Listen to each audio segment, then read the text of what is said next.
এটেরই দেখো অলরেডি আমরা কাল কিন্তু করেছিলাম অ্যাক্টিভিটি 8-এর এ, আজ অ্যাক্টিভিটি 8-এর বি করবো। লেসন নাম্বার 9-এর সামার ফ্রেন্ড সেট থেকে 88 নাম্বার পেজ তোমরা বের করতে পারো। এখানটা দেখো কি আছে, suppose you have a bird that talks and plays with you. মনে করো তোমার একটা পাখি আছে যেটা তোমার সাথে খেলে আর গল্প করে। Write a paragraph in about 80 words on how you spend a day with the bird during your summer vacation. তাহলে তুমি একটা প্যারাগ্রাফ লেখো যেটা 80 ওয়ার্ডের মধ্যে হবে, যেটাতে ডিসক্রাইব থাকবে যে তুমি কীভাবে নিজের সামার ভ্যাকেশনটা তোমার পাখির সাথে কাটিয়েছো। চলো এটার একটা প্যারাগ্রাফ সুন্দর করে লিখি। তো দেখো ফার্স্টে আমি যেভাবে লিখেছি তুমি সেভাবে লিখতে পারো বা তোমার মতন করে লিখতে পারো। আমি জাস্ট একটা ডেমো তোমাকে সুন্দর করে দেখিয়েছি। আচ্ছা, ডিউরিং মাই সামার ভ্যাকেশন, আমার সামার ভ্যাকেশনের সময় I spend a wonderful time with my pet parrot.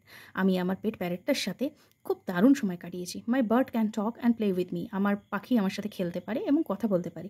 Every morning, প্রত্যেক মর্নিংয়ে it greeted me with a cheerful good morning and made me smile. প্রত্যেক সকালবেলা এটা আমাকে গ্রিট করতো কী বলে, গুড মর্নিং বলে, আর তার সাথে একটা সুন্দর স্মাইল দিয়ে আমার দিন শুরু হতো।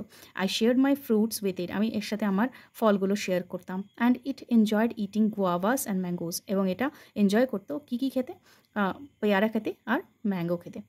ইন দ্য ইভিনিং, সন্ধ্যার সময় উই প্লেড টুগেদার। আমরা দুজনে একসাথে খেলতাম। And it repeated many of my words in a funny way. আর এটা কী করতো, আমার বিভিন্ন ওয়ার্ডগুলোকে একটা ফানিভাবে মিমিক্রি করতো, যেটা আমার খুব ভালো লাগতো। Spending time with my bird made my vacations happy, exciting and memorable.